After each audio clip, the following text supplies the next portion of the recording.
Fala pessoal, tudo bem com vocês? Espionagem no Timão? É sério isso? A gente precisa falar sobre. Tem o fim da novela Félix Torres, tem o Palácios apresentado, tem o Caio Alexandre com a situação e o de que o camaronês Vicent Aboubakar foi oferecido ao Corinthians e o Corinthians está analisando a possibilidade. Tudo isso nesse vídeo. Chega mais, eu sou o Chico Garcia, inscreva-se no canal e vamos juntos. Gente, que negócio é esse que aconteceu no Corinthians hoje? Eu até abri a matéria aqui, porque eu preciso dividir isso com vocês. Revelar primeiro, né, para quem não está sabendo, para quem, né, inclusive aciona o canal aqui para se atualizar e se informar, e eu agradeço por isso. Mas como eu estou sempre atrás de tudo que foi notícia no Corinthians, eu fiquei um pouco chocado com o que aconteceu. A gestão do Augusto Melo, para vocês entenderem, fez uma vistoria. Fez uma vistoria nas salas e dependências do Parque São Jorge. E descobriu equipamentos de espionagem e câmeras secretas, câmeras escondidas. E em locais muito estratégicos. Esses aparelhos foram encontrados em salas de reuniões e também da presidência do Corinthians. Isso é grave, tá? Uma matéria da Folha de São Paulo que descobriu essa situação e depois foi confirmada pelo clube. Os locais em que os equipamentos de escuta e gravação de áudios estavam instalados são sala da presidência e espaços reservados para reuniões de diretores e outros negócios ligados ao futebol. Ou seja, eu não sei quem tinha a intenção de ouvir detalhadamente negociações que são estritamente sigilosas por parte de um clube de futebol. Negociações, salários, valores, investimentos. Porque se você instala esses equipamentos na sala da presidência e também em salas de reuniões, você fica por dentro de tudo. Equipamentos de áudios e câmeras escondidas, que loucura, gente. Tem mais. Esses aparelhos estavam camuflados atrás de um quadro na parede da sala da presidência, um negócio de filme, cara, de filme de espionagem. Além de um interruptor de tomada, atrás de um interruptor de tomada, né, a câmera, e atrás de um dos quadros, e na mesa da secretária do Augusto Melo. O Corinthians emitiu uma nota, lamentou o episódio e, para vocês verem como a transição não foi nada tranquila, e diz: não se surpreende com o fato relatado. O presidente do Duílio Monteiro Alves, o GE, conseguiu falar com ele, tá?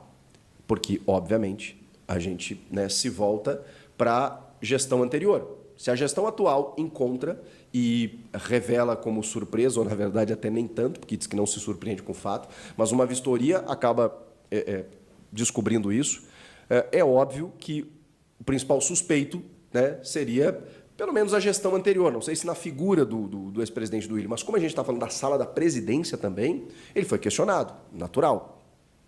E ele respondeu a seguinte frase: ignoro totalmente a existência de qualquer tipo de equipamento instalado e escondido e repudio veementemente qualquer insinuação de vínculo da minha gestão com coisas desse tipo. Se havia algo monitorando ações, o que não acredito, certamente o alvo era eu, disse Duílio Monteiro Alves. A transição não foi tranquila. O final da gestão do Duílio, ela tem algumas rusgas entre o Duílio e o Augusto, com algumas entrevistas do Augusto, reclamando da venda do Moscardo, dos valores da venda do Moscardo, reclamando de um patrocínio que foi fechado no apagar das luzes da gestão anterior, sem necessidade, porque a nova gestão estava pedindo, inclusive, recusando o patrocinador master porque tinha valores maiores, recusando, muitas vezes, alguns patrocínios porque tinha valores maiores e, de repente, a gestão anterior acaba assinando um patrocinador 4 dias antes de terminar a gestão. E isso desagradou muito o Augusto Melo. A própria contratação do Mano Menezes, tá? Porque isso foi antes da eleição. Poderia ser um cara da situação, como era o André Negão, e aí, provavelmente, né, assim, hermanado com essa decisão, mas acabou sendo o Augusto Melo, que era da oposição, e que não foi consultado.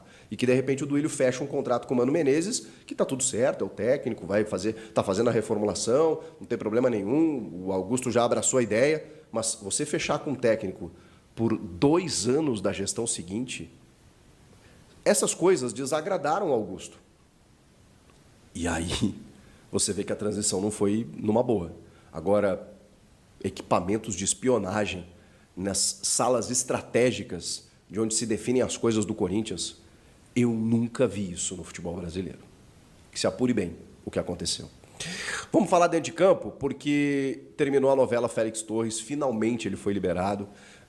Havia alguns detalhes, né? Eu vinha passando para vocês, né? Tem alguns detalhes, e que detalhes são esses, né?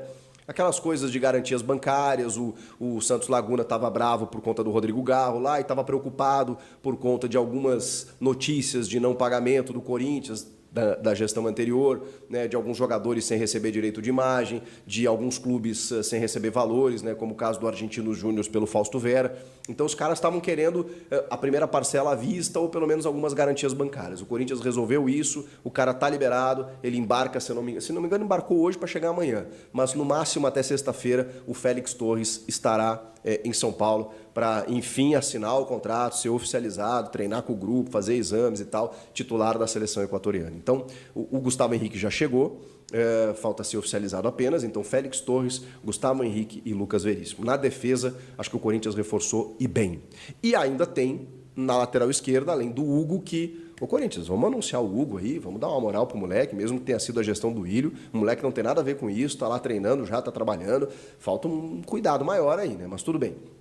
O Diego Palacios foi anunciado e com todas as informações que o Augusto promete na sua campanha, né, na sua gestão, que é da porcentagem, 100%. O Corinthians adquiriu 100% do Diego Palacios, né, jogador equatoriano, lateral esquerdo da seleção, que veio do Los Angeles Galaxy.